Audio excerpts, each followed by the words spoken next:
Hello, everybody, and welcome back. It's me, Cyber Warrior. So today is Technical Tuesday. So I don't know if you caught yesterday's video. I did mention it. I'm changing some things up. So you saw the new intro. You're going to see it again in the outro. But at the same time, I'm doing some weekly shows. Yesterday is Motivation Monday. So every Monday I will be talking about things that motivate myself or others, as long as they leave things in the comments. Today is Technical Tuesday, so we'll get into that in a second. And every Friday is Security Happy Hour. So late Friday night, early Saturday morning, you'll see a YouTube video go up, as well as a podcast. So I am now on Apple Podcasts and Spotify, soon to be Google Podcasts as well, Google Play Store, for Security Happy Hour. So please check that out. Now, before we get started, please look down below, or when you're done with this video, look below. I am now on Patreon and really appreciate all the support that you guys can give me so that I can keep this thing going and eventually offer some awesome merchandise. Now, on Patreon itself, if you are mid-tier or high-tier, you will get stickers with my Cyber Warrior logo. Or if you're high-tier, you'll actually get a pretty cool hoodie. So keep that in mind, and honestly, I do appreciate everything you guys do for me, all the shares and all the support that you guys have given me. Now, today, for Technical Tuesday, we're going to go a little different route than what you may be thinking, because this is not always going to be some technical show where I show you a new toy or tool or something like that that's out. Sometimes, like today, it's going to be about talking about how we can do things in a more collaborative effort with IT. Because as cybersecurity professionals, we tend to be ostracized, right? So we don't really work with IT. We're our own little department and we do things on our own, which is great, and we should do things like that. But when it comes to things like business enablement, that's not really the route you want to go. So if you haven't noticed by the title, this is all about enabling the business. So business enablement by saying yes. So the goal of today's video is to really give you an idea how you can say yes as much as possible when approached for a new technology or software offered up by executives or maybe some other business unit within the company. So you may be asking, well, why do we always have to say yes, or why should we say yes as much as possible? And the reason for that is it is enabling the business to not only bring in revenue and offer new ideas to their clients and things like that, or a new product or something, but it keeps them from going around you. And I think that's the big thing that a lot of people don't understand, is if you tell the business units, if you tell the executives no so much and all the time, or even most of the time, they're no longer going to trust you to really advise them the way they want. And that's one of the things you have to understand, is as security, a lot of times we're seen as an expense. We're not seen as business enablement. So we need to get around that thought process, and we need to develop trust. So to develop this trust, what you have to do is, when an executive, whether it be a C-level exec or a director level, or even another business unit, comes to you, right? So you've got this process in place. They have to come to you for a sign-off, or at least should. How do you say yes without risking too much? And the biggest thing for that is interacting with IT and having this collaborative effort.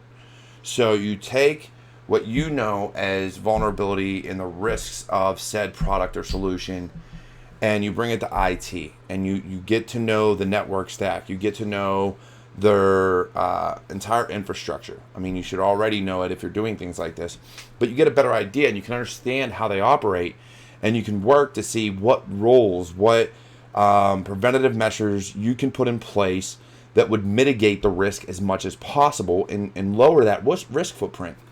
By doing that, you now have something that you are more comfortable saying, okay, yes, we can do this, and this is how, and with the help of IT, it would take this much time to enable it to be put in place at this risk level. If we do nothing, then it's at a higher risk level.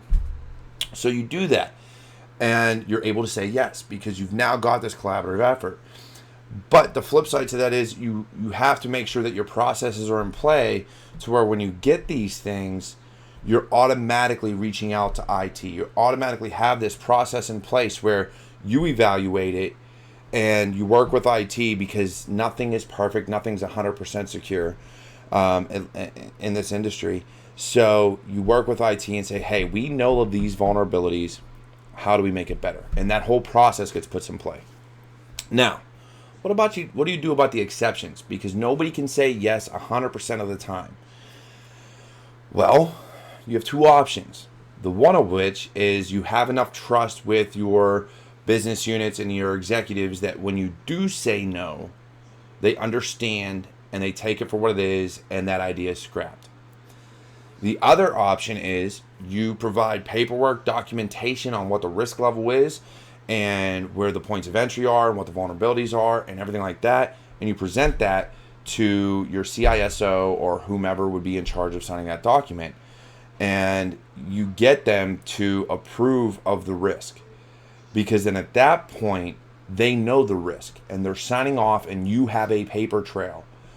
So make sure that you do all that, because as we've seen with things like ransomware and all the other issues that have come about, if you don't have that leg to stand on, if you don't have that paper trail, then a lot of times you become the fall guy, and that's not what you want.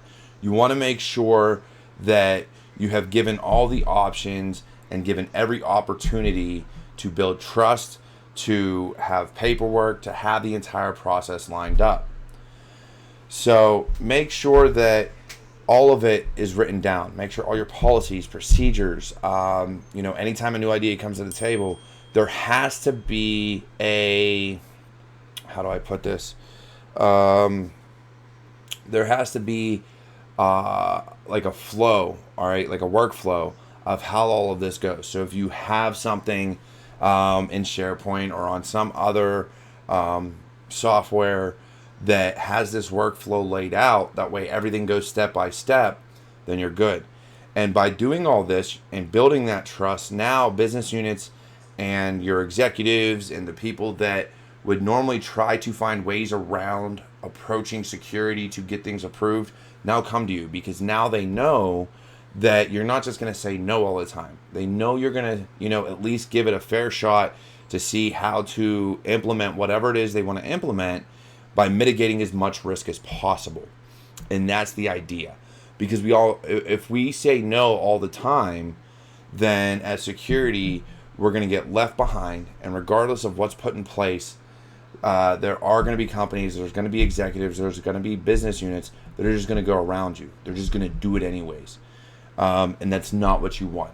Because then when everything goes sideways, yes, you may be able to say, well, I didn't get that, I didn't approve that, I didn't do X, Y, and Z. But we all know in companies, you're still the first business unit they're going to look at is security. And who was responsible for approving, disapproving, being able to see if there's any malware. Because let's be honest, if something gets put in place without your knowledge, then it's probably not feeding into whatever your EDR SIM solution or whatever you're using for monitoring. So if you can't monitor it, how can you watch it? So that becomes an entry point in and of itself, just beyond its vulnerabilities, because now you can't even keep an eye on it. You can't even see what's going on. So, again, business enablement. You want the business to be able to bring in revenue. You want the business to trust you. And the only way you can do that is by saying yes more than you say no. And as somebody who, I'm not going to lie, has loved to say no in the past and say, if I say no, that's all there is to it. There's no, oh, we can mitigate it. It's no. You don't want that. You want to be able to work with IT. If it's, we need to put these firewall walls in place. We need to implement these Active Directory GPOs. We need to enable this whitelist on, say, some whatever EDR, anti-malware, or whatever solution you're using. We need to make sure it feeds into the SIM in this way. You have to be able to do those things, and that will build trust. It will build a revenue stream, and it will honestly make you a better security professional, because that is what we should be doing, is understanding the business side of things. And if you don't understand the business, if you don't understand the fact that businesses need to make money, if we made things 100% secure, we would not have IT and we would not have our jobs. So from a technical standpoint, work with IT. Get them to understand where you're coming from. Build a collaborative effort. Have a meeting once a week or once every other week, or whatever the case may be, to build this technical collaborative effort, and that will get you all on the same page. And now you're no longer separated, and a lot of times security thinks IT doesn't know what they're doing. IT just says security, always says no. I'm going to do what I want anyways because I'm the administrator and I can. You don't want that, regardless of what policies and procedures are put in place. It's a huge risk to the organization, and it's a huge risk to you. So make sure that you're building these things. Other than that, say yes. Say yes. With the occasional no when risk can't be mitigated enough. But I digress. Other than that, I hope you guys enjoyed this video. I hope you guys got something out of it, and I really hope you do learn to work with your other business units and with IT and with the executives to make things happen. We have to enable businesses. We have to allow them to bring in money. We have to allow them to try new technologies. But we can help to mitigate the risk. We can help to put things in place that cover paperwork, and make sure that the CEOs, the CISOs, the CIOs, the security directors, make sure they know what is going on. Make sure they are aware of all the risks of everything that goes on. And that will enable a lot more down the line. So I hope you enjoyed this Tech Tuesday. If you have a problem, a question, a comment, please leave it below. I ask you that if you love the content that I put out and you appreciate it, please go to patreon.com/cyberwarriorstudios, and please, I ask that you would support me there. Other than that, you enjoy the rest of your day, and I hope you have a wonderful week.